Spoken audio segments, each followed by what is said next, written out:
Everyone, welcome to my YouTube channel. आज हम history of Haryana की हिस्ट्री के बारे में पढ़ेंगे। एक टॉपिक हमने इसका कर लिया। अब ये है भी आदि ऐतिहासिक काल था जो उसमें हरियाणा के साक्ष्य, जो हरियाणा की सभ्यता के साक्ष्य कहाँ से मिले हैं। सबसे पहले सिंधु सभ्यता। जो सिंधु सभ्यता थी वो हरियाणा में किन किन क्षेत्रों में पाई जाती है। आदि ऐतिहासिक काल में बताया जाता है जो सिंधु सभ्यता है बहुत से क्षेत्रों में पाई जाती है। जो सिंधु सभ्यता उसका क्षेत्र 13 लाख वर्ग किलोमीटर में फैली हुई है। हरियाणा में बात करें तो राखी गढ़ी सबसे महत्वपूर्ण क्षेत्र है। राखी गढ़ी में जो सिंधु घाटी सभ्यता उसके साक्ष्य मिले हैं। हड़प्पा सभ्यता की खोज 1921 में दयाराम साहनी ने की थी।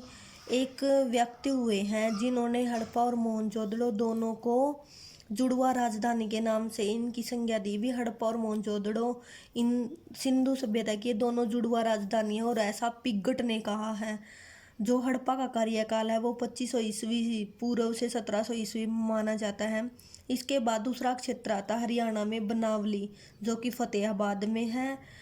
कहीं पर इसको हिसार में भी बताया जाता है, किंतु फतेहाबाद से 17 किलोमीटर दूर है बनावली।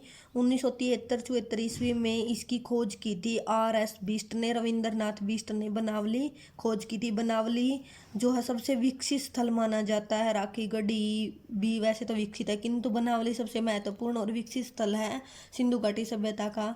यहाँ से मिट्टी के खिलौने, मिट्टी का हल, जो बनावली के लोग थे वो जौ को गेहूं की संज्ञा देते थे। यहाँ से एक तंदूर भी मिला है।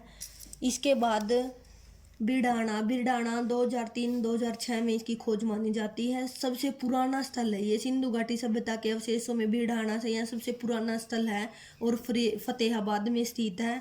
2014 में बिरडाना को जो है अति प्राचीनतम नगर घोषित कर दिया गया था। इसमें तीनों कालों के साक्ष्य के अवशेष मिले हैं, पाषाण काल के भी, सिंधु घाटी सभ्यता के भी और वैदिक सभ्यता के भी। इसके बाद आता है कुणाल भी फतेहाबाद में स्थित है। इसमें राजा का मुकुट यानी 2 राजशाही मुकुट मिले हैं यहाँ से। इसकी खोज 1985 ईस्वी में की थी।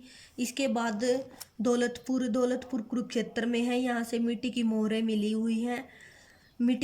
मिली हैं। इसके बाद आता है भगवानपुर कुरुक्षेत्र में है।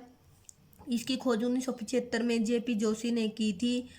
माना जाता है कि सिंधु आर्य इकट्ठे रहते थे, किंतु ये बात कई बार सामान्य सच प्रतीत नहीं होती, किंतु ऐसा माना गया है भी यहाँ पर सिंधु और आर्य जो है इनके इकट्ठे रहने के अवशेष मिले हैं।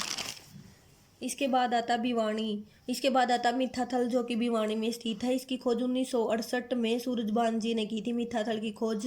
यहाँ पर मिठाथल से हमें एक साक्ष्य मिलता है भी। जो सिंधु घाटी सभ्यता है उसकी सड़कें जो है समकोण पर काटती थी, एक दूसरी सड़क को समकोण पर काटती थी। मिठाथल से समुद्रकालीन सिक्के, कुषाणकालीन सिक्के मिले हैं और जो कुषाणकालीन सिक्के वो 1915-16 में इनकी खोज मानी जाती है।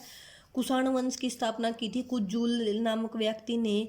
कनिष्क जो है कुषाण वंश का बहुत ही सहनशील योग्य शासक था। कनिष्क ने भी रेशम मार्ग की खोज की। 78 ईस्वी में कनिष्क ने जो शक संवत है, हमारे जो देसी कैलेंडर माने जाते हैं शक संवत, उसकी ये चलाया था। कुंडलवन कश्मीर में जो है चौथी बौद्ध संगीति हुई थी। कुंडलवन कश्मीर में चौथी बौद्ध संगीति कनिष्क के टाइम में हुई थी 78 ईस्वी में। इस समय जो बौद्ध धर्म है वो 2 शाखाओं में, हीनयान और महायान 2 शाखाओं में विभाजित हो गया था। कनिष्क जो है महायान शाखा से संबंध रखने वाला व्यक्ति था। Thank you.